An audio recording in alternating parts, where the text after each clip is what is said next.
totalnya ada 65, kemudian terkurangi dengan CKP itu sendiri 10, berarti tinggal sisa 55. Nah dari 55 itu padahal di tuntutan aksi nyata kami itu satu CKP itu minimal ada 10 audien, 10 teknik bisa guru dan tata usaha, sehingga ini tadi kami sempat berdiskusi sebentar yaitu jadi bagaimana untuk pelaksanaan diseminasi ini kita buat kelompok, nanti ada 5 kelompok, di tiap kelompok itu nanti terdiri dari 2 CDP, sehingga nanti disiasati nanti durasi jamnya total itu satu kelompok adalah 2 jam. Jadi karena kita melibatkan seluruh warga SMA Negeri 1 Bodo, jadi saya mewakili teman-teman DPP ini memohon support dan dukungan dari Ibu selaku kepala sekolah untuk memfasilitasi kegiatan kami. Kira-kira saran dari Ibu itu kegiatan kami ini dikemas seperti apa? Terima kasih teman-teman CKP semua telah meminta izin ya untuk melaksanakan aksi nyata dari modul 104 itu bukan budaya positif, yaitu untuk mendiseminasikan materi budaya positif kepada teman-teman guru. Saya kira ini tujuannya sangat bagus ya, nanti pelaksanaannya bisa panjenengan semua kemas dengan tadi katanya mau berkelas-kelas itu ya, dengan masing-masing 2 CKP di dalamnya dengan durasi waktu masing-masing berapa jam itu. Nah itu kalau bisa ya kemasannya sedemikian rupa sehingga semua guru atau keluarga besar SMP Negeri 1 Kedung khususnya itu mendapatkan materi yang mungkin dengan diseminasikan yaitu budaya positif, sehingga benar-benar bisa merubah mindset mereka selama ini tentang budaya positif yang benarnya itu yang bagaimana, dan syukur-syukur bisa diimplementasikan di dalam kegiatan kita aktivitas kita sehari-hari terhadap siswa maupun kepada rekan kerja seperti itu. Nah mengenai kemasannya monggo kami serahkan kepada Bapak Ibu semuanya, mau bersertifikat sekalian beri itu nggak apa-apa, nanti berapa JP itu malah bermanfaat dengan konsep berbagi praktik.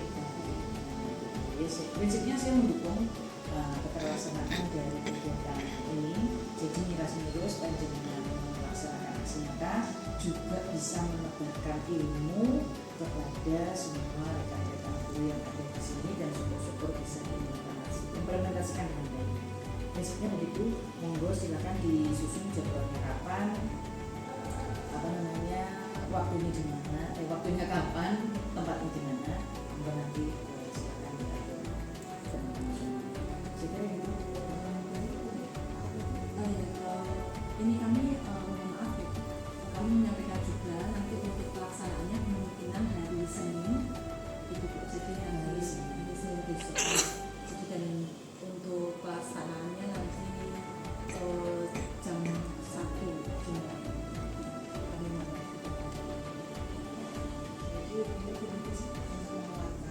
Karena kan memang tujuan kita itu kan sebenarnya bukan hanya melaksanakan tugas aksi nyata, tapi kan biar lebih artinya ketika menyampaikan materi ini kepada teman-teman, kalau kita hanya sekedar tuntutan aksi nyata sih sebenarnya cuma miras saja. Nah cuma karena miras tadi berarti kemungkinan itu nanti kita perlu waktu kurang lebih 2-3 jam agar apa? Ya agar materi tadi benar-benar bisa tersampaikan kepada teman-teman. Nah sekaligus ini mohon izin besok berarti hari Senin itu karena kita mulainya kita umumkan saja 12:30, jadi mohon izin kepada Ibu untuk nanti anak-anak itu dipulangkan awal, jadi sesudah istirahat kedua nanti misalnya anak-anak diaturi belajar di rumah biar nanti kita semua ibu bapak guru fokus untuk mengikuti diseminasi ini karena waktunya memang kita berbarengan. Apakah diizinkan ya namanya ya mendukung ya untuk hal ini ya wes nggak usah setengah-setengah, nggak apa-apa sekali ini ya. Mudah-mudahan tiga susun nggak ada yang maksudnya menyita waktu belajar anak gitu ya. Untuk kali ini saya kira kalau memang dibutuhkan sekali semua bapak ibu guru harus sesuai dengan apa namanya syarat dari panjenengan semua ya. ya nggak apa-apa lah. Nanti kita anak pulangkan sesudah istirahat kedua ya. Jadi sesudah istirahat kedua. Jadi istirahat dulu, istirahat kedua nanti masuk Belajar di rumah. belajar di rumah untuk jam kedua. Ya. Oke teman-teman. Ini, dan ini Bu, mohon maaf karena ini konsepnya adalah belajar di rumah. Jadi nanti kami mohonkan juga untuk teman-teman yang memiliki jam di jam itu, jam setelah jam istirahat kedua, nanti memang tetap melaksanakan pembelajaran sebagaimana mestinya, hanya posisinya belajar di rumah. Nah, guru itu nanti guru. Jadi modelnya akan kita kemas dengan pembelajaran daring. Gitu, guru bisa mengumumkan di aturan info KPM pelaksanaannya. Ini teman-teman sehat ya. Terima kasih. Terima kasih, Bu. Semuanya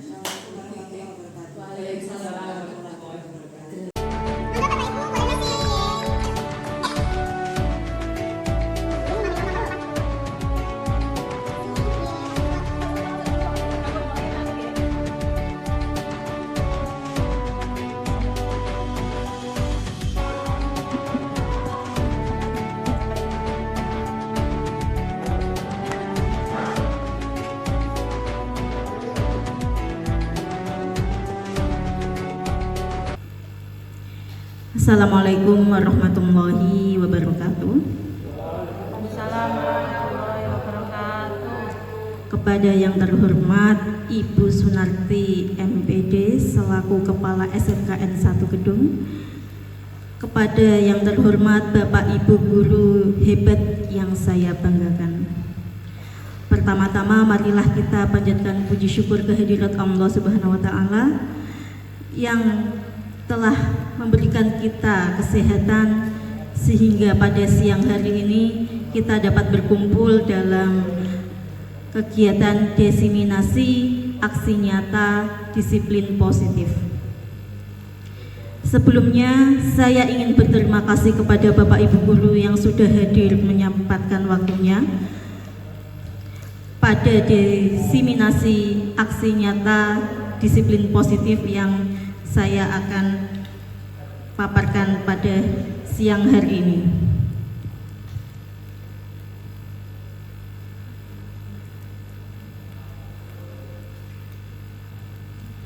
Perkenalkan, yang pertama yaitu Ibu fasilitator saya, yaitu yang bernama Ibu Indah Wiharti. Beliau dari daerah Temanggung.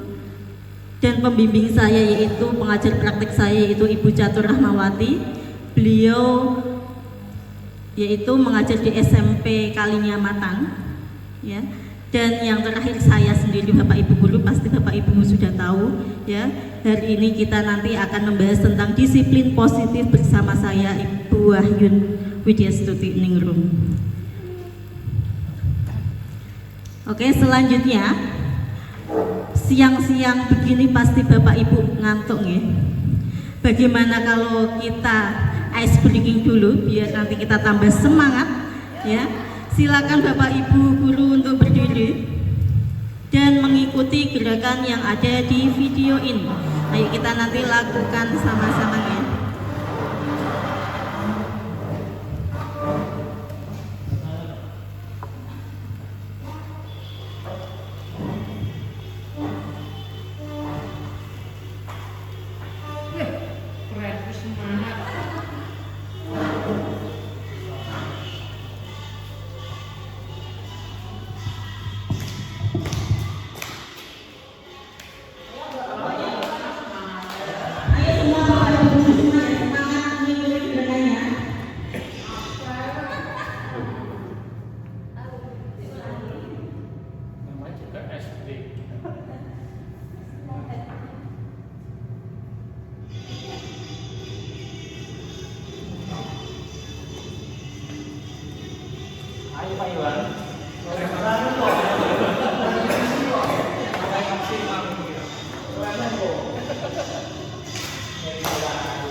Sama kami berada di bapaknya ya.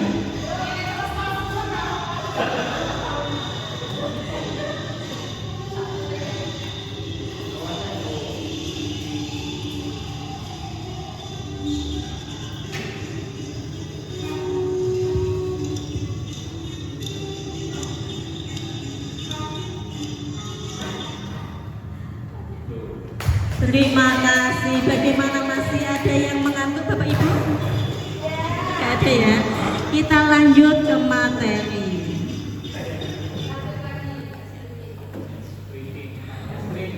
Kita nanti akan membahas tentang disiplin positif.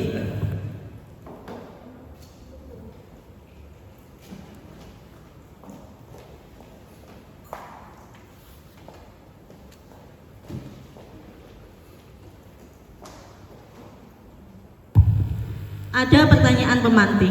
Nanti Bapak Ibu ketika melihat soal, ya ada 3 soal, dan nanti jenengan menjawab setuju atau tidak setuju sesuai dengan statement yang nanti saya perlihatkan.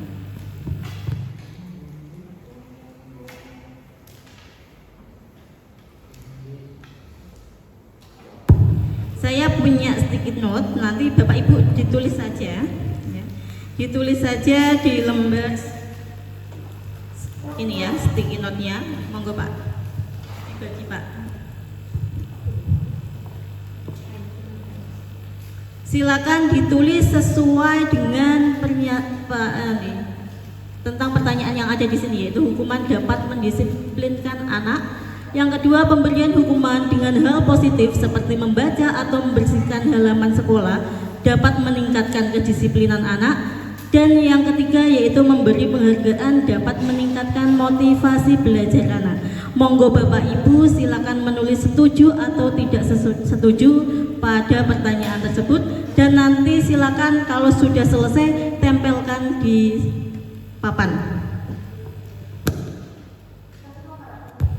Dikasih nomor ya, nomor 1 bisa ditulis setuju atau S saja atau TS juga nggak apa-apa untuk mempercepat. Nanti kalau yang sudah silakan langsung ditempelkan di papan tulisnya. Ya.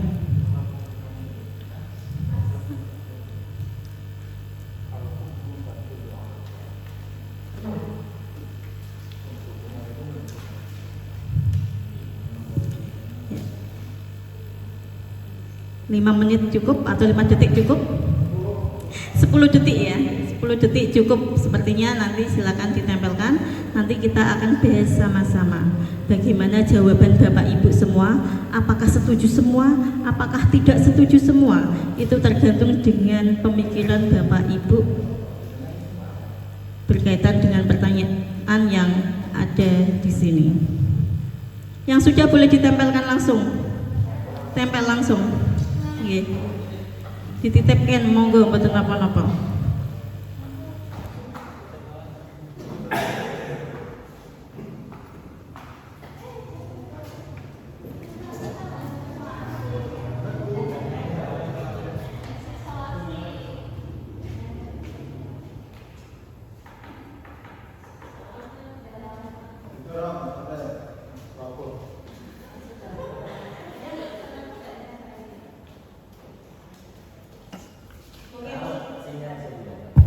Oke, ditempel di sini saja ya, karena di situ nggak menempel. Oke, dari jawaban Bapak Ibu nomor 1 saya akan lihat ada yang tidak setuju 1, 2, 3, 4, 5, 6. Oh ya, ada salah satu yang ada 2 guru yang menjawab setuju dan yang lainnya yaitu tidak setuju. Hukuman dapat mendisiplinkan anak, yaitu jawaban panjenengan yaitu ada yang setuju dan ada yang tidak setuju. Dan yang kedua, pemberian hukuman dengan hal positif seperti membaca atau membersihkan halaman sekolah dapat meningkatkan kedisiplinan anak. Di sini kebanyakan jawabannya yaitu ada yang setuju dan ada tidak setuju. Yang setuju 3 orang ya. Dan yang ketiga, memberi penghargaan dapat meningkatkan motivasi belajar anak. Di sini panjenengan jawabannya Bapak Ibu yaitu ada yang setuju dan tidak setuju. Namanya menjawab pertanyaan kan ya, tidak harus sama, apalagi ini tentang kedisiplinan ya. Lanjut.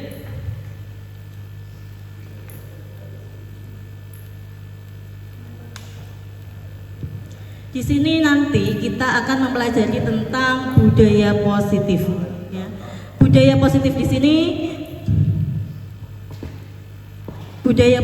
sini nanti ada 6 budaya positif. Yang pertama yaitu tentang perubahan paradigma belajar disiplin positif dan nilai kebajikan universal. Yang kedua yaitu tentang motivasi perilaku manusia. Dan yang ketiga yaitu tentang keyakinan kelas.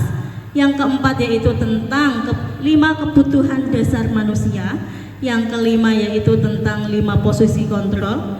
Dan yang terakhir kita nanti yang akan kita bahas yaitu tentang segitiga restitusi. Oke, yang pertama kita membahas tentang perubahan paradigma belajar disiplin positif dan nilai kebajikan universal. Di sini saya punya pertanyaan ya. Mari kita coba. Anda dan teman Anda di sini kalian nanti saya bagi menjadi 2 mempunyai satu kelompok yang terdiri dari 2. Yang pertama nanti tugas Anda yaitu yang A, Anda adalah A, tugas Anda adalah mengepalkan salah satu tangan Anda. Dan coba Anda bayangkan bahwa Anda menyimpan sesuatu yang sangat berharga. Di situ nanti kalian memegang benda yang ada di sekitar panjenengan. Dan nanti tugas yang B yaitu mencoba dengan segala cara untuk membuka kepalan tangan Anda. Teman Anda B boleh membujuk, menghardik, pokoknya mau dikasih iming-iming atau apa. Apakah nanti bagaimana? Ya, apakah nanti ada keinginan untuk membuka tangannya atau tetap mempertahankannya? Semoga silakan saya kasih waktu 10 detik. 10 detik dipraktekkan ya Bapak Ibu. Bersama tugas inpers ya, bersama teman-temannya ya. Sudah dicoba?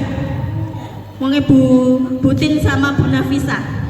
Bu Tin sama Bu Nafisa, Bu Nafis yang A, yang Bu Tin sebagai B-nya.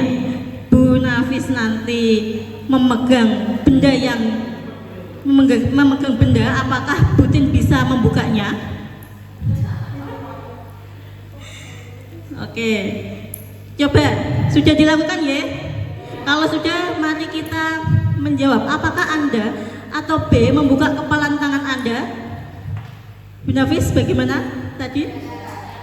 Membuka. Apa alasannya? Karena dipaksa. Kalau yang kedua, apakah Anda atau B menutup kepalan tangan Anda? Kalau sudah, mengapa alasannya? Mungkin bisa dijawab Bu Neng untuk yang pertanyaannya B. Jenengan tadi membuka apa menutup? Tetap menutup kepalan tangannya? Tetap ya. Dan yang ketiga, dalam kegiatan ini sesungguhnya siapa yang memegang kendali atau kontrol untuk membuka atau menutup kepalan tangan? Jadi itu dari diri kita sendiri ya. Jadi ketika kita mempunyai sesuatu ya, jadi kita bisa terpengaruh dari luar atau maupun dari dalam diri sendiri. Jadi kalau ingin kita mengontrol seseorang ya, ayo buka. Nah itu yang bisa membuka dan menutup tangan kita, kepalan kita kan hanya kita sendiri, tidak terpengaruh oleh orang lain. Ketika tadi dapat bujukan ya, bujukan atau iming-iming, akhirnya kita luluh sehingga kita yang membuka. Siapa yang buka? Yaitu diri kita sendiri, bukan orang lain, karena kita teori kontrol tersebut yaitu berada dalam diri kita masing-masing. Selanjutnya kita bahas tentang makna kata disiplin. Di sini makna kata disiplin dimaknai menjadi sesuatu yang dilakukan seseorang pada orang lain untuk mendapatkan kepatuhan. Yang kedua, untuk menjadi seorang murid atau pengikut, seseorang harus paham betul alasan mengapa mereka mengikuti ajaran tertentu, sehingga motivasi yang terbangun adalah motivasi intrinsik bukan ekstrinsik. Ya. Yang ketiga, sebagai pendidik, tujuan kita adalah menciptakan anak-anak yang memiliki disiplin diri dan bertanggung jawab terhadap apa yang dilakukan, sehingga mereka bisa berperilaku dengan mengacu pada tindakan mereka dan nilai-nilai kebajikan universal, dan memiliki motivasi intrinsik bukan ekstrinsik. Ya. Jadi di sini dijelaskan bahwa kata disiplin, kalau menurut panjenengan disiplin itu apa? Patuh, atau ada kata lain? Ikut. Tunduk. Ya. Tadi ini sudah dijelaskan, berarti disiplin itu mempunyai tujuan, bahwa disiplin itu kalau bisa yaitu dari dalam diri sendiri, bukan dari pengaruh orang luar. Selanjutnya, makna kata disiplin positif. Ya. Makna disiplin positif yang dikemukakan oleh Ki Hajar Dewantara maupun Dean Kos, di mana kedua pakar pendidikan mengartikan disiplin sebagai bentuk kontrol diri, yaitu belajar untuk kontrol diri agar dapat mencapai suatu tujuan mulia.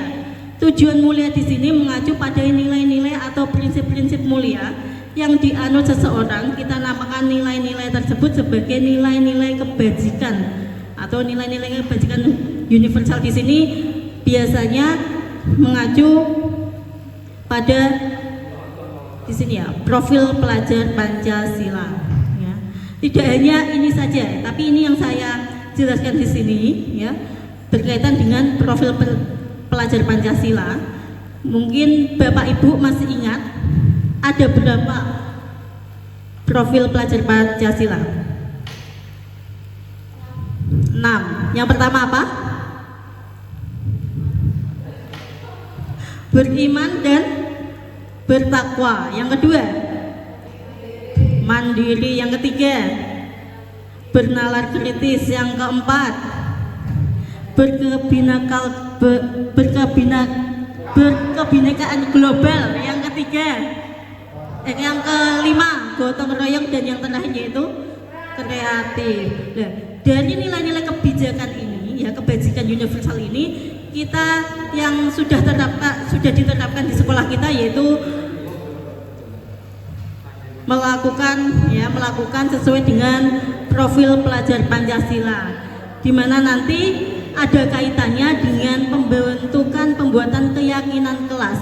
Ya, tidak hanya profil pelajar Pancasila, sebenarnya masih banyak sekali nilai-nilai kebajikan universal, yaitu ada kata kreatif, disiplin, jujur, tapi yang sudah kita terapkan di sekolah kita yaitu profil pelajar Pancasila. Yang kedua, nanti kita mempelajari tentang teori motivasi, hukuman, penghargaan, dan restitusi.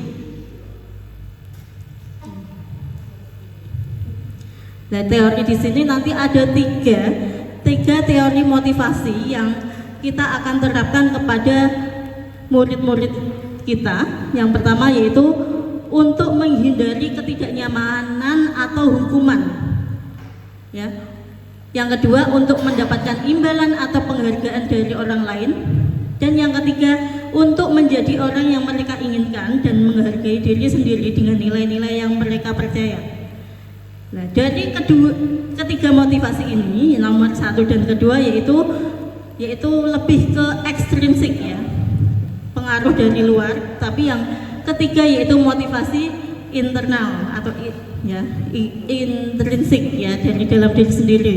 Tetapi saya mau tanya Bapak Ibu, dari ketiga motivasi ini yang sering diterapkan Bapak Ibu yang mana? 1, 2, atau 3 yang sudah diterapkan saat ini? Menghindari ketidaknyamanan atau hukuman. Kalau biasanya kepada siswa bagaimana perilakunya? Apakah menggunakan motivasi 1 dan 2 atau 3? Ya, biasanya kita sering menggunakan yang motivasi kedua dan 1 dan kedua, ya. Semoga setelah kita mempelajari ini, kita nanti lebih ke motivasi yang ketiga. Kita mengajak anak dan memotivasi anak itu dari dalam dirinya pribadi, ya, tidak dari orang luar. Biasanya kita kan, ayo siapa yang mau menjawab nanti saya kasih permen. Nah, pasti ini yang sering kita lakukan di dalam kelas, ya, yaitu untuk mendapatkan imbalan. Anak-anak jadi semangat menjawab. Bagaimana kita ubah penerapan kita di kelas itu dengan ke motivasi yang ketiga. Selanjutnya,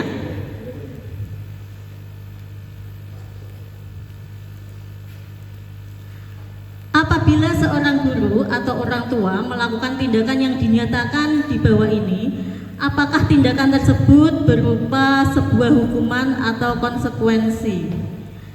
Coba Bapak Ibu dibaca, ya.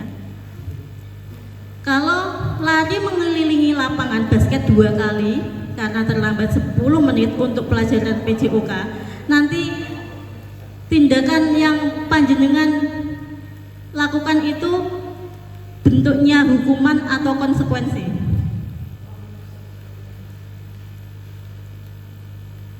Lari mengelilingi lapangan itu termasuk apa? Hukuman atau konsekuensi? Coba kita lihat. Hukuman, ya. Yang kedua, membersihkan coretan yang dibuatnya di meja tulis. Membersihkan coretan yang dibuatnya di meja tulis. Jadi anak biasanya nyoret-nyoret di meja, ya, di situ ya. Konsekuensi, ya. Yang ketiga, mencatat 100 kali di dalam buku kalimat saya tidak akan terlambat lagi karena terlambat ke sekolah. Di sini hukuman atau konsekuensi? Coba kita lihat. Konsekuensi, ya. Oke, nggak apa-apa, ini kan ya.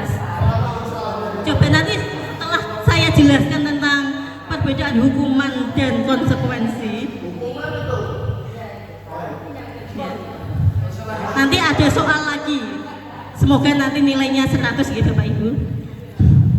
Hukuman, di sini hukuman adalah tindakan terhadap suatu pelanggaran. Hukuman bersifat tidak terencana atau tiba-tiba. Murid tidak tahu apa yang akan terjadi dan tidak dilibatkan. Jadi ketika kita menerapkan hukuman, anak-anak itu tidak tahu. Contohnya, ketika pelajaran, ya, Bapak Ibu langsung anak tersebut tidak mau mengerjakan, langsung, tolong Mas, kalau kamu nggak mau mengerjakan berdiri di depan.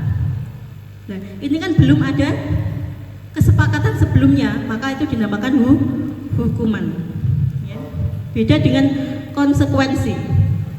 Kalau konsekuensi adalah tindakan yang sudah diketahui terhadap suatu pelanggaran.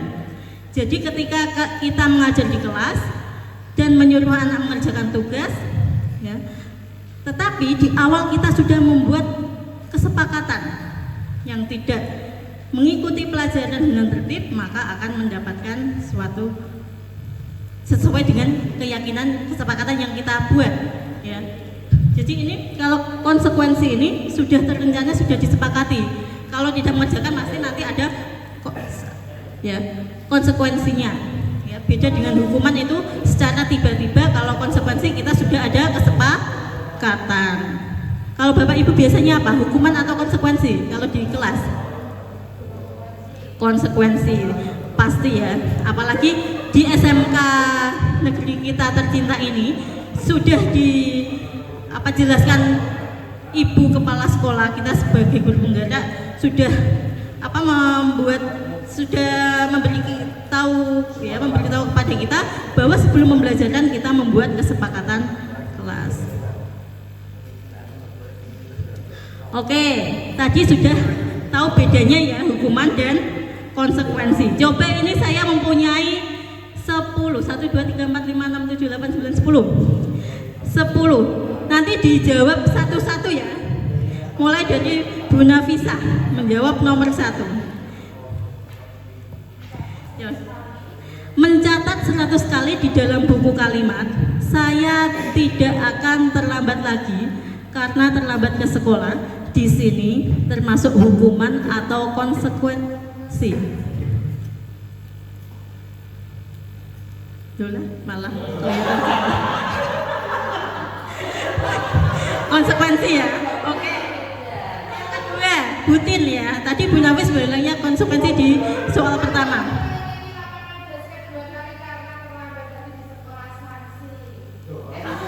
Hukuman atau konsekuensi? Hukuman. Kalau Bu Salis, monggo nomor 3. Termasuk apa Bu?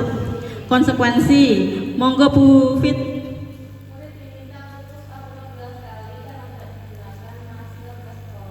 Termasuk apa?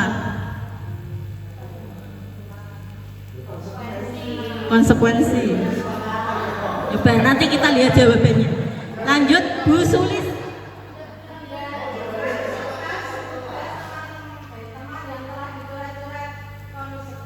Konsekuensi. Lanjut Bu Ning. Berjemur di lapangan basket pukul 12 siang karena ngobrol dengan teman. Hukuman. Hukuman. Selanjutnya Pak Abdul. Soal selanjutnya. Membersihkan pemandangan di meja tulis karena kesenggol belajar. Konsekuensi. Selanjutnya Pak Dwi. Kelihatan ya Pak Dwi? Berdiri di depan kelas sambil mengangkat kaki satu karena tidak bisa menjawab pertanyaan. Jawabannya apa? Hukuman. Selanjutnya Pak Arifin.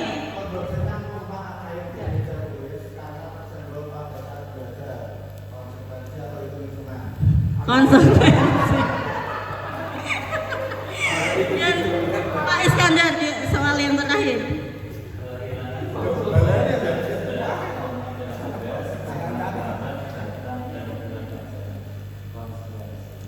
Coba kita lihat dan ingat-ingat jawabannya masing-masing ya. Yang salah, nggak ada yang salah. Kita namanya baru belajar ya. Ini jawaban yang pertama yaitu konsekuensi, yang kedua yaitu hukuman, yang ketiga yaitu konsekuensi. Murid diminta untuk push up itu hukuman, menggantikan kertas tugas konsekuensi, berjemur di lapangan yaitu hukuman, membersihkan tumpahan air yaitu konsekuensi, berdiri di depan kelas sambil mengangkat kaki hukuman, membersihkan tumpahan air di meja tulis yaitu konsekuensi, dan yang terakhir yaitu konsekuensi juga. Dari jawaban Bapak Ibu tadi sudah betul semua? Kalau ada yang salah tidak apa-apa kita hari ini karena kita baru belajar. Yang penting nanti setelah ini bisa membedakan antara hukuman dan konsekuensi. Kalau hukuman itu kita hukum secara tiba-tiba tanpa ada kesepakatan. Kalau konsekuensi itu kita memberikan apa yang sudah mempunyai kesepakatan sebelumnya. Jika anak melakukan kesalahan, maka dia harus bertanggung jawab atas kesepakatan yang sudah dibuat. Selanjutnya yaitu restitusi. Di sini restitusi adalah proses menciptakan kondisi bagi murid untuk memperbaiki kesalahan mereka sehingga mereka bisa kembali pada kelompok mereka dengan karakter yang lebih kuat. Restitusi juga merupakan proses kolaboratif yang mengajarkan murid untuk mencari solusi untuk masalah mereka dan membantu murid berpikir tentang orang seperti apa yang mereka inginkan dan bagaimana mereka harus memperlakukan orang lain. Jadi restitusi di sini yaitu biasanya murid itu ketika mempunyai masalah harus bisa mencari solusinya sendiri. The next, ya. Kita langsung ke identitas gagal dan identitas sukses, yaitu hukuman. Kalau hukuman yaitu murid anak membenci. Kalau kita menghukum anak, ya menghukum anak itu maka anak itu akan merasa benci dengan peraturan tersebut. Karena tadi ya hukuman yang kita berikan kan tanpa ada pemberitahuan terlebih dahulu. Jadi anak itu malah cenderung dihukum terus. Nah, karena dia meskipun dia melakukan kesalahan, kalau kita tidak melakukan kesepakatan dulu pasti anak nanti benci dengan hukuman. Kalau identitas sukses yaitu disiplin. Kalau konsekuensinya yaitu murid atau anak membenci peraturan, ya. Restitusinya yaitu murid atau anak Di situ nanti anak akan mencari solusi tentang kenapa dia melakukan ini ya, dia tidak akan membenci tentang peraturan tersebut. Karena apa? Karena ada kesepakatan. Jadi anak itu mencari solusinya dari kesalahannya tersebut. Jadi dia tidak akan langsung mempunyai pikiran negatif tentang peraturan atau hukuman.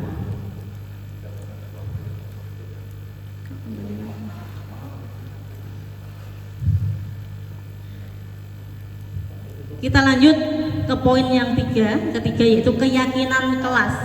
Keyakinan kelas ini pasti Bapak Ibu sudah sering mendengar tentang keyakinan kelas ya. Apalagi Ibu Kepala Sekolah kita sering memberikan kita ya, memberikan masukan kepada kita, memberikan informasi kepada kita bahwa keyakinan kelas itu sangat penting sekali. Sepertinya di sekolah ini, di sekolah kita sudah banyak yang menerapkan keyakinan kelas.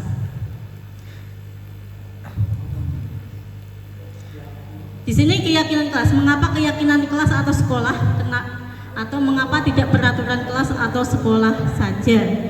Ya. Pertanyaan yang pertama, mengapa kita memiliki peraturan tentang penggunaan helm pada saat mengendarai kendaraan roda atau roda dua atau motor ya? Ini nanti jawabannya seperti apa? Ya. Ya. Di sini kemungkinan jawabannya kenapa sih kalau kita ke sekolah sekarang sudah diterapkan di sekolah kita ya, sudah digembar-gemburkan kalau ke sekolah menggunakan helm meskipun rumahnya dekat seperti Pak Iskandar ya, itu wajib menggunakan helm. Itu kenapa? Karena kita memberikan contoh, karena kita sebagai role model ya sebagai guru. Saya saja yang rumahnya dekat sudah menggunakan helm Pak Iskandar, semoga Pak Iskandar juga sepertinya sudah menggunakan juga ya. Karena apa? Di sini jawabannya apa? Untuk keselamatan kita ya.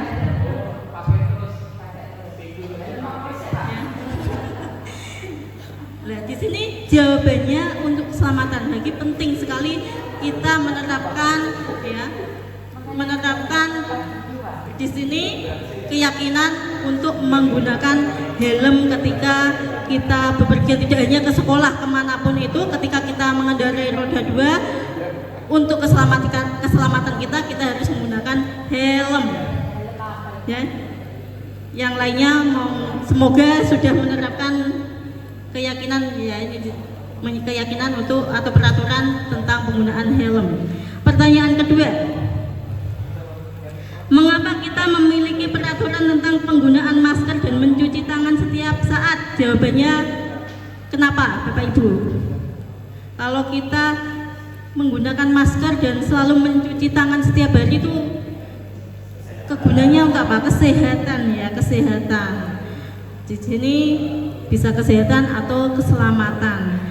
Apalagi setelah kita melalui ya 3 tahun yang lalu COVID ya, kita selalu menggunakan masker dan mencuci tangan.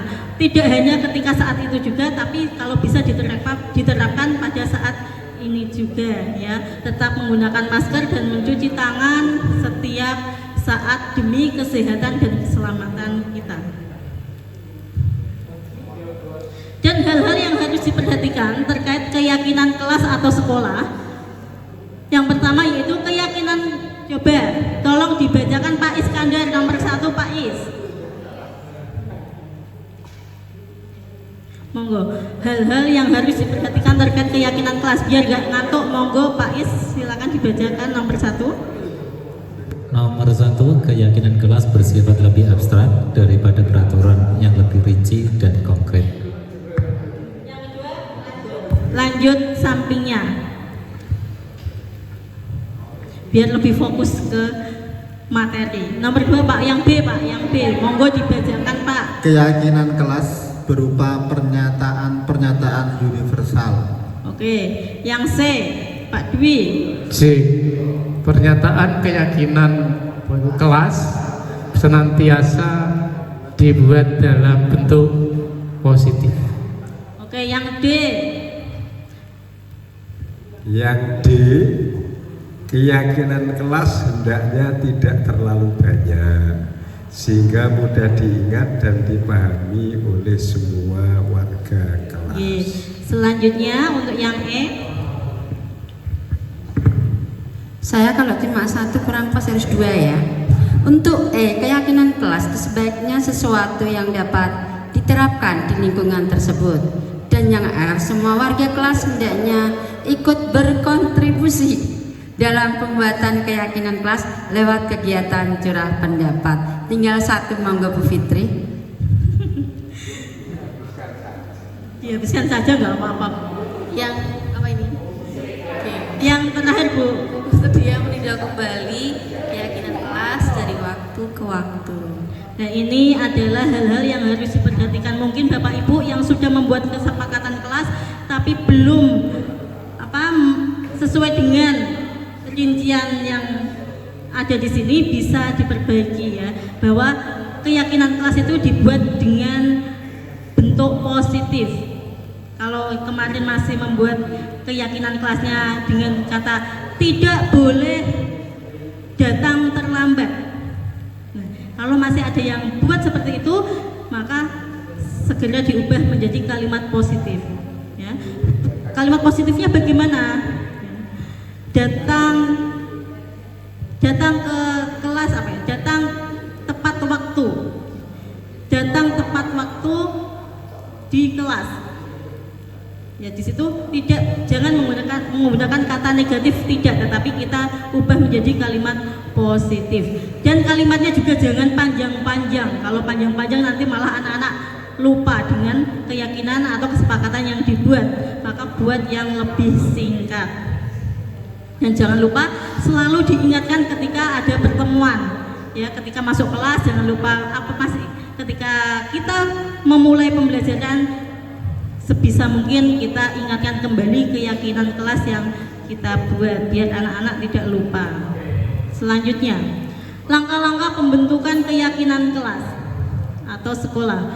Di sini mempersilakan warga sekolah atau murid-murid di sekolah atau kelas untuk bercurah pendapat tentang peraturan yang perlu disepakati. Yang kedua, mencatat semua masukan-masukan para murid atau warga sekolah di papan tulis atau di kertas besar,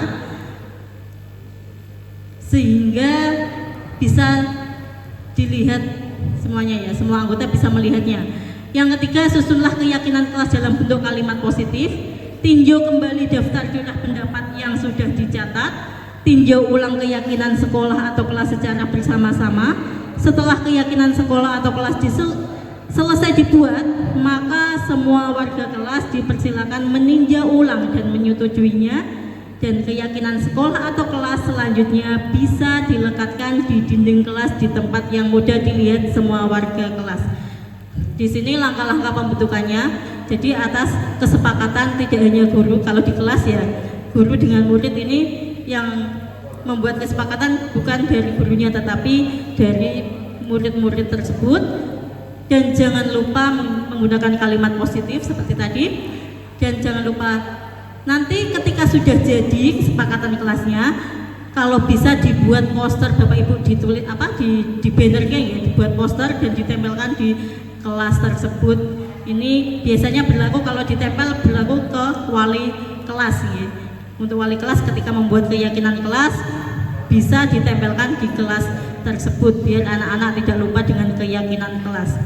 Tetapi kalau Bapak Ibu guru ketika membuat keyakinan kelas sebagai guru mata pelajaran, setiap pembelajaran jangan lupa diingatkan sehingga anak-anak masih ingat apa kesepakatan yang telah dibuat.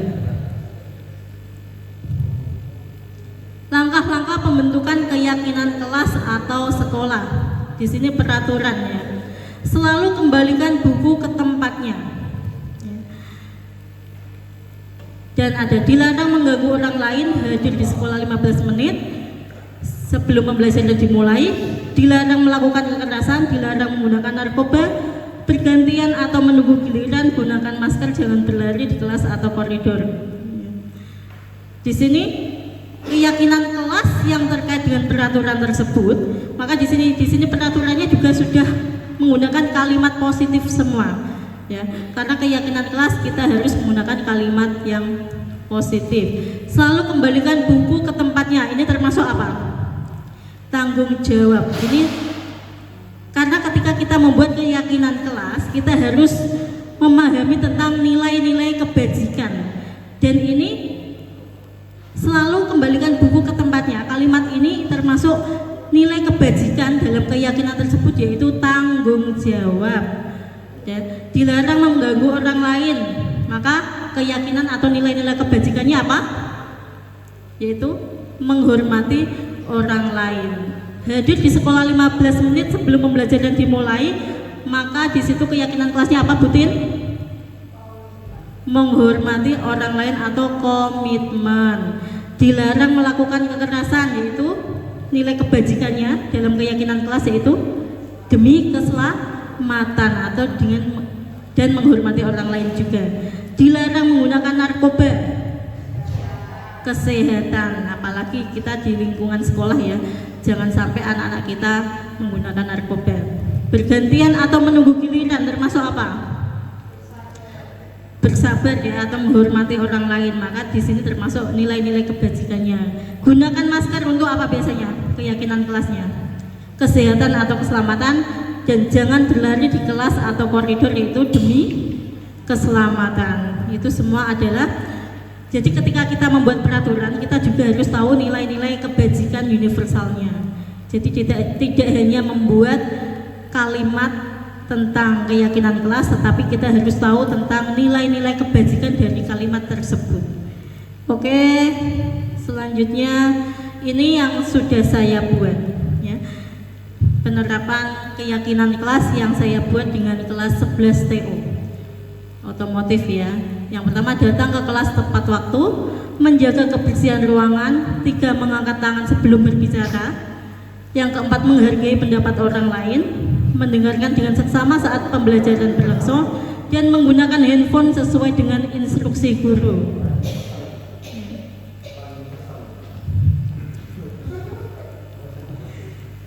Itu tadi yang kesepakatan kelas yang sudah saya buat dengan kelas 11 TO ya.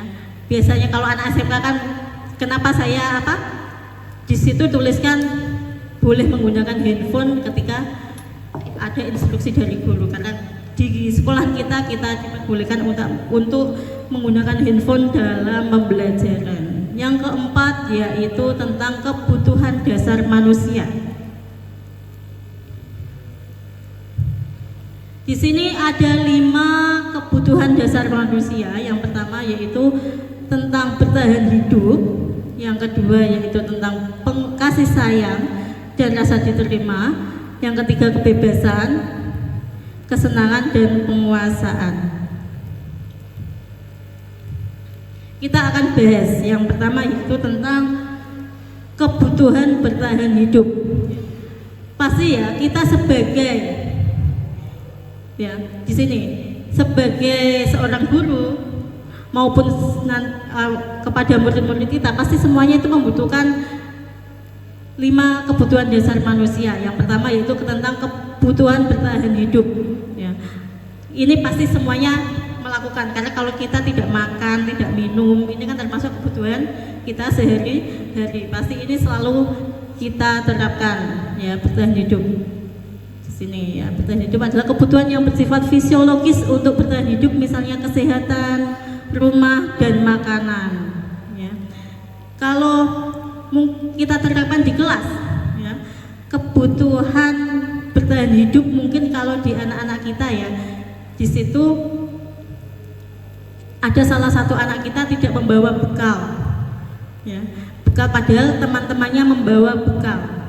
Di situ anak tersebut dia belum sesuai dengan kebutuhan bertahan hidup, karena di situ dia masih membutuhkan orang tuanya nggak membawakan bekal, itu termasuk dia butuh tentang bertahan hidup.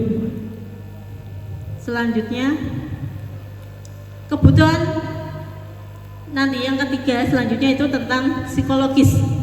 Yang kedua kasih sayang dan rasa diterima. Kebutuhan untuk diterima di sini kebutuhan untuk memberi dan menerima kasih sayang, dan kebutuhan untuk merasa menjadi bagian dari suatu kelompok. Kebutuhan ini juga meliputi keinginan untuk tetap terhubung dengan orang lain seperti teman, keluarga, pasangan hidup, teman kerja, dan yang lainnya. Kasih sayang dan rasa diterima. Ketika kita mengajar di kelas, mungkin ada anak didik kita di situ merasa kurang diterima di kelasnya, ya. Dia butuh kasih sayang, ya, karena bisa saja ketika di rumah dia tidak ada kasih sayang dari keluarganya, kedua orang tuanya, maka pelampiasannya di sekolah seperti apa? Dia mencari perhatian dengan mengganggu temannya, ya. Di situ seharusnya dia itu ketika dia melakukan seperti itu, dia itu hanya butuh kasih sayang dari teman-temannya, makanya dia mengganggu, usil di kanca-kancane itu, dia pengen diperhatikan, dan di sini dia kurang kasih sayang, ya. Dan yang ketiga itu penguasaan, pengakuan atas kemampuannya.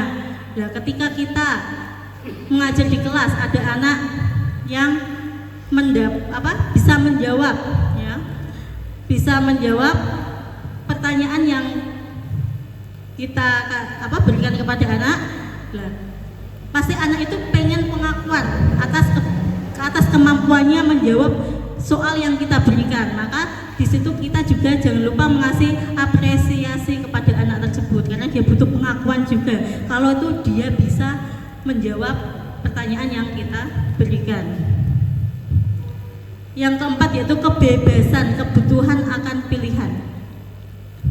Kebutuhan untuk bebas adalah kebutuhan akan kemandirian, otonomi, memiliki pilihan, dan mampu mengendalikan arah hidup seseorang. Kebebasan, ya, kadang ketika kita di dalam kelas, anak-anak ketika pelajaran kadang ada yang sering jalan mengelilingi teman-temannya. Nah, dia kan pengen bebas juga. Dia kadang tidak mau mendengarkan penjelasan dari gurunya. Dia ingin bebas. Dengan kebebasan tersebut mungkin itu akan membuat dia lebih nyaman. Yaitu tadi keliling kelas, mengganggu temannya, jahil. Nah, itu termasuk kesenangan dia ketika pembelajaran. Pasti ada anak tersebut ketika kita belajar di kelas, pasti ada anak yang seperti itu. Dan yang kelima yaitu kesenangan, ya, kebutuhan untuk merasa senang. Kebutuhan senang ini yaitu kebutuhan untuk mencari kesenangan, bermain dan tertawa, ya. Pasti kita semuanya ini tidak hanya guru, ya, murid juga membutuhkan 5 kebutuhan dasar manusia.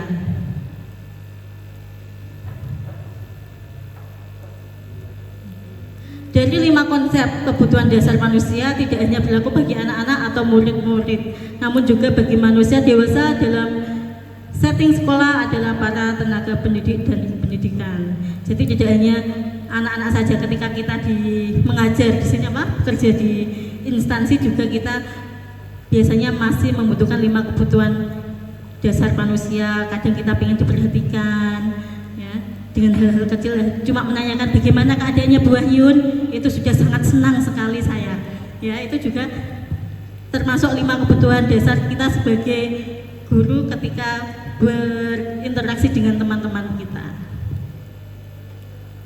Selanjutnya yaitu tentang 5 posisi kontrol guru. Di sini 5 posisi kontrol seorang guru yaitu sebagai penghukum, yang kedua pembuat merasa bersalah, yang ketiga teman, yang keempat pemantau, dan yang kelima manajer. Mungkin Bapak Ibu dari kelima posisi kontrol yang ada di sini yang sering dilakukan itu yang bagian apa? Penghukum, teman, atau pembuat merasa bersalah? Apa dilakukan semuanya? 5 posisi kontrol yang ada di sini. Ya, pasti kita pernah sebagai penghukum pasti pernah.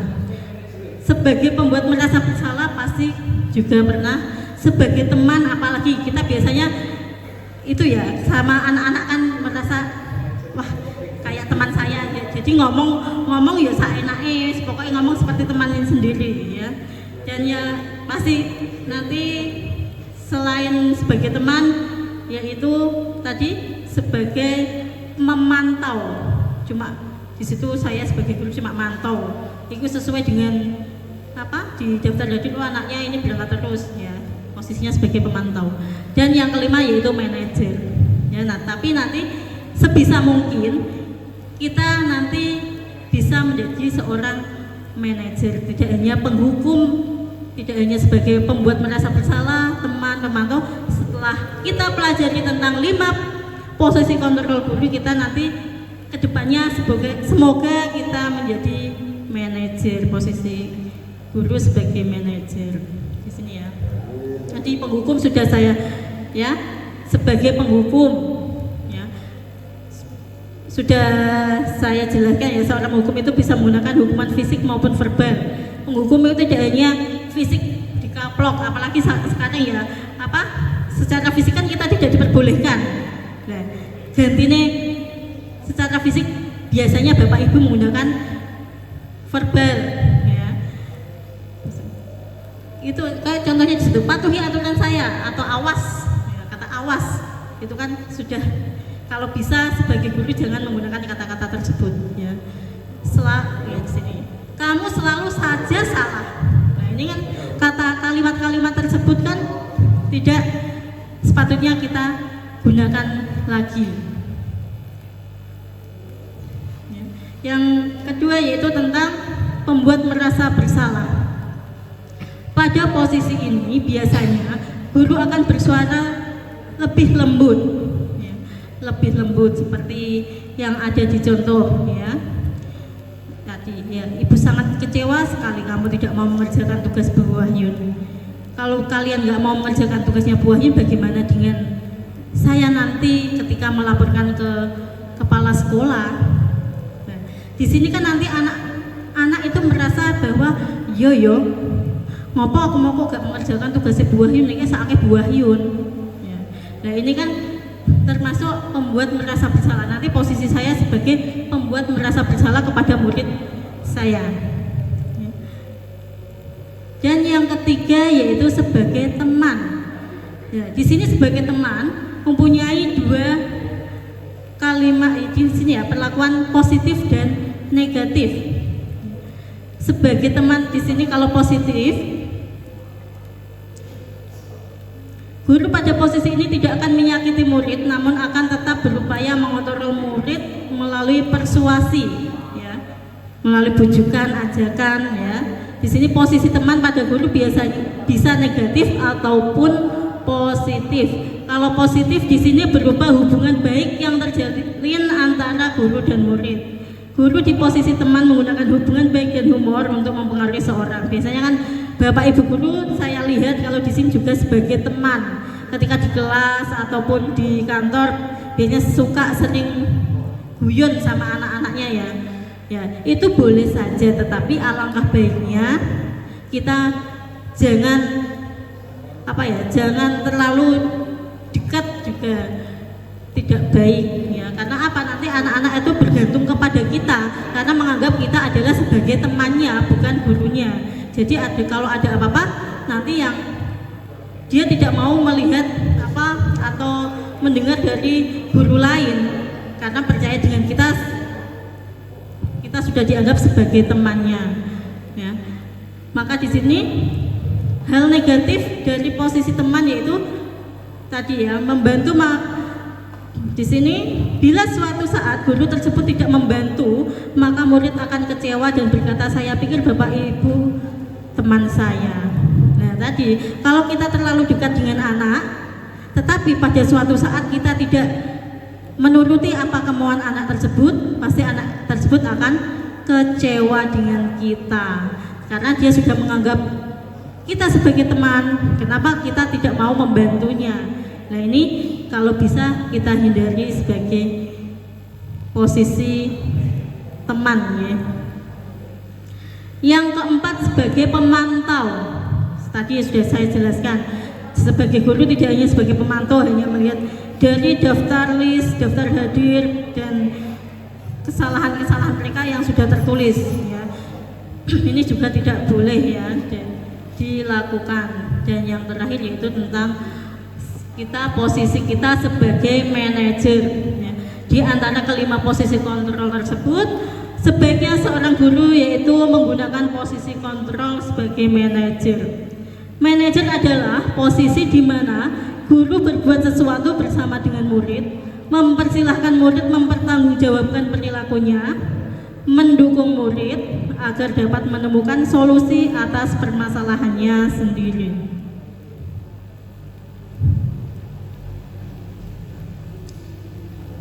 Segitiga restitusi yang terakhir ya Bapak Ibu ya, ini kita sudah ke poin yang terakhir yaitu segitiga restitusi. Ini segitiga restitusi itu biasanya digunakan ketika kita dalam penyelesaian masalah. Tujuannya apa? Yaitu tujuannya menghasilkan murid yang mandiri dan tanggung jawab ya. Ini kaitannya dengan kita sebagai manajer tadi. Ketika ada anak mempunyai masalah, yang pertama kita lakukan yaitu jangan langsung menghukumnya, jangan langsung menanyakan permasalahan tersebut di depan teman-temannya. Yang pertama yaitu panggil terlebih dahulu anak tersebut ya, dipanggil, diajak ke tempat kita ya. Kalau di BK ya kita posisikan anak tersebut di BK, kita tanya apa alasannya dia membuat masalah tersebut ya. Jadi di sini ada ya berkaitan dengan manajer tadi ya. Kita menyelesaikan masalah dengan 3 tahapan. Yang pertama yaitu menstabilkan identitas ya, yang kedua yaitu validasi tindakan yang salah, dan yang ketiga yaitu menanyakan keyakinan ya. Di sini ya. Yang pertama kita bahas tentang menstabilkan identitas. Pada bagian menstabilkan identitas, bagian dasar dari segitiga bertujuan untuk mengubah identitas anak dari orang yang gagal karena melakukan kesalahan menjadi orang yang sukses. Contohnya, ketika ada salah satu anak melakukan kesalahan di dalam kelas, mungkin dia terlambat datang ke sekolah ya. Nah, ketika kita menyelesaikan masalahnya, kita bisa menggunakan tadi segitiga restitusi. Yang pertama menstabilkan identitas. Di situ kita menanyakan apa yang kesalahan anak tersebut tentang apa ya. Di situ kita memanggil anak dan meminta anak itu menceritakan menceritakan kesalahannya. Jadi kalau kita sudah mendapatkan cerita dari anak tersebut, pasti tentang saya, maaf Bu, kemarin ternyata salah, saya tidak berangkat ke sekolah, saya terlambat datang ke sekolah. Di sini kan anak mulai mau terbuka, mau ngomong dengan kita ya. Komunikasi, yang pertama yang penting komunikasi dengan anak tersebut ya. Dan setelah kita komunikasikan permasalahannya, kita nanti mencari solusinya. Ini tentang menstabilkan identitas. Jangan lupa, namanya kesalahan itu kan manusiawi ya. Pasti semua orang, tidak hanya anak tersebut, saya juga, mungkin teman-teman yang lainnya juga pernah melakukan kesalahan. Nah, bagaimana kita mencari solusinya? Ini diterapkan pada menstabilkan identitas. Selanjutnya yaitu validasi tindakan salah. Setelah anak tersebut menceritakan kalau dia itu ternyata terlambat ke sekolah, nah solusinya bagaimana? Nah di sini setiap tindakan baik buruk dilakukan dengan suatu tujuan, yaitu memenuhi kebutuhan dasar. Dengan memahami kebutuhan dasar yang mendasari sebuah tindakan, maka kita bisa menemukan cara paling efektif untuk memenuhi kebutuhan tersebut ya. Ditanyakan alasannya kenapa kamu kok terlambat ke sekolah ya. Ini nanti anak kan secara terbuka, karena kita juga tidak menghukum ya, tapi kita memberikan solusi kenapa kok kamu bisa terlambat itu kenapa? Nanti di situ anak pasti akan menceritakan kemungkinan tadi malam begadang, apalagi sekarang suka main game ya anak-anak sampai jam 2, jam 3 sehingga dia terlambat datang ke sekolah, bangunnya kesiangan. Itu nanti jangan lupa ketika kita menangani masalah validasi tindakan salah ini juga diterapkan alasannya kenapa. Dan setelah menanyakan ternyata dia itu terlambat sekolah, ya terlambat sekolah karena dia begadang, main game sampai larut malam sehingga telat bangunnya dan tidak berangkat sekolah atau terlambat sekolah. Nah kita tadi kembali ke keyakinan kelas. Nah, karena kita sudah membuat keyakinan kelas, kita menanyakan keyakinan. Di situ nanti kita tanyakan mengapa, ya masih ingat ya dengan keyakinan kelas yang kita buat pada awal pembelajaran. Ya.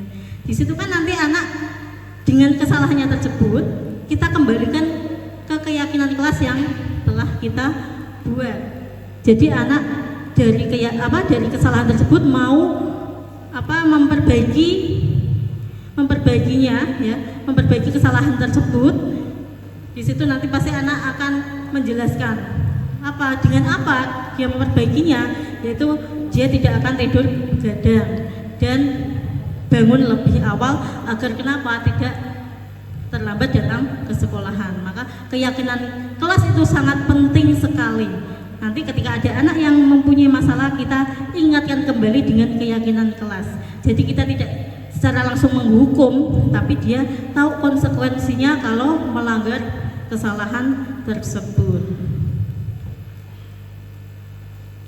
Contoh penerapan segitiga restitusi.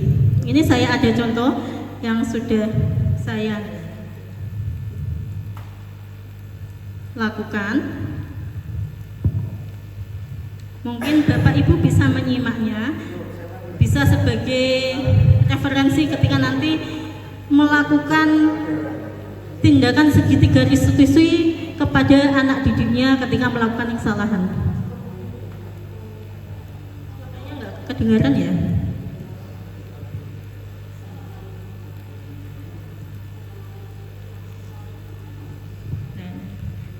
Di sini saya menanyakan mengidentifikasi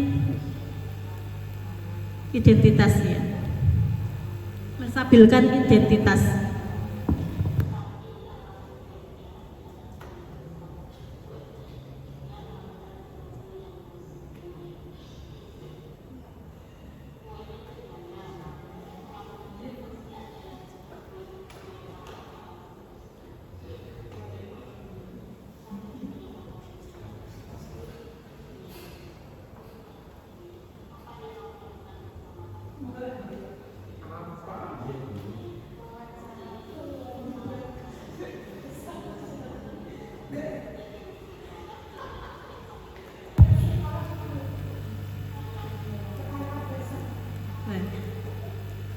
Setelah tadi menanyakan validasi tindakan salah, jangan lupa tanyakan kembali tentang keyakinan kelas yang sudah kita sepakati. Ya. Ini hanya contoh ya, bisa diterapkan Bapak Ibu nanti ketika murid-muridnya ada yang melakukan kesalahan, jangan lupa ingatkan kembali keyakinan kelas yang sudah dibuat. Jangan kita hindari kata hukuman, tapi kita ingatkan kembali apa konsekuensinya ketika melakukan hal tersebut. Jadi kita harus menerapkan disiplin positif, budaya positif kepada anak-anak kita, terutama jangan memberikan penghargaan kepada anak kita atau hukuman. Oke? Dari penjelasan saya tentang budaya positif, karena sudah selesai ya, ini lanjut ke refleksi tentang pembelajaran yang kita pelajari hari ini. Kita sama-sama belajar ya. Nah, ada 3 pertanyaan, monggo Bapak Ibu jawab. Ini saya kasih waktu 3 detik. 3 detik untuk menjawab pertanyaannya ya. Hal baru apa yang mengubah paradigma saya berdasarkan materi yang saya dapatkan setelah tadi mempelajari ya budaya positif, ada disiplin positif, ada motivasi, ya, ada 5 posisi kontrol dan keyakinan kelas dan segitiga restitusi. Monggo dijawab. Dan perasaan apa yang muncul selama mengikuti kegiatan yang kita lakukan saat ini? Dan yang ketiga, saya akan menjadi guru yang seperti apakah setelah mengikuti sesi ini? Mungkin akan dijawab perwakilan saja nggih? Pak Arifin ya. Monggo Pak Arifin dijawab. Bisa dijawab Pak Arifin semua nomor 1 atau nanti dibagi yang lainnya. Dibagi yang lainnya nggak apa-apa. Semuanya dijawab oleh Pak Arifin. Monggo Pak Arifin. Setelah mengikuti kegiatan desiminasi hari ini, apa yang Anda lakukan, panjenengan lakukan? Cek, terima kasih kepada Bu Wahyun yang telah memberikan paparan yang luar biasa terkait dengan apa yang diberikan pada saya, yaitu menjawab terkait yang pertama, hal berupa apa yang mengubah paradigma saya berdasarkan materi yang saya dapatkan. Semuanya baru, yang baik-baik. Mungkin sebagai guru ini harus punya keahlian profesi yang sangat banyak, dari polisi, kan, terus dari apa ya namanya, pokoknya isonan, hukum, ya apa lah, saya seperti itu. Kemudian caranya, ya kan, seperti bisa. Dan caranya tadi memang harus yang lembut, gitu loh. Tidak serta-merta mereka itu salah. Tapi dengan adanya kesalahan itu sebagai kodrat manusia, kita harus bisa memanfaatkan kesalahan itu menjadi sebuah kesadaran bagi siswa. Itu Bu yang pertama. Yang kedua, perasaan apa yang muncul selama mengikuti sesi ini? Perasaannya bahagia, bercampur ngantuk. Iki wis pokoknya jame wis dari Pak Dwi mau. Wis tekan apa lebar.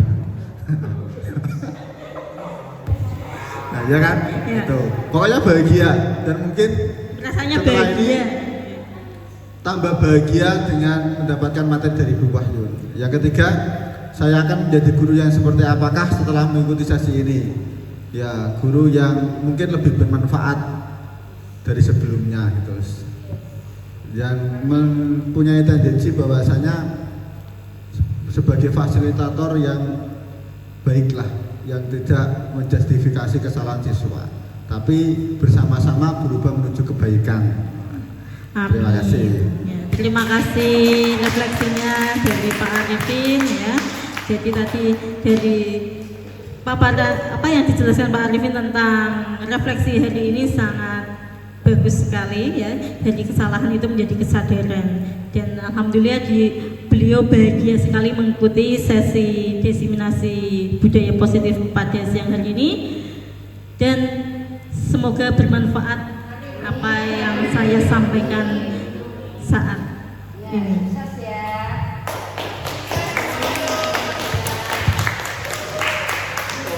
Terima kasih teman-teman, dan kesimpulannya hari ini yaitu kita mempelajari tentang budaya positif. Yang pertama tadi tentang apa? Yaitu tentang perubahan paradigma disiplin positif. Yang kedua, kita mempelajari tentang motivasi perilaku manusia, semoga bisa menerapkan. Dan yang ketiga yaitu tentang keyakinan kelas. Alhamdulillah untuk keyakinan kelas sudah banyak yang menerapkan di kelas ya. Dan yang keempat yaitu tentang 5 kebutuhan dasar manusia. Dan yang kelima yaitu tentang 5 posisi kontrol. Dan yang keenam tentang segitiga restitusi. Semoga apa yang saya sampaikan siang hari ini bermanfaat bagi Bapak Ibu semuanya, dan semoga Bapak Ibu semuanya bisa menerapkan budaya positif di sekolah kita tercinta ini. Terima kasih atas partisipasinya sudah mengikuti kegiatan kami.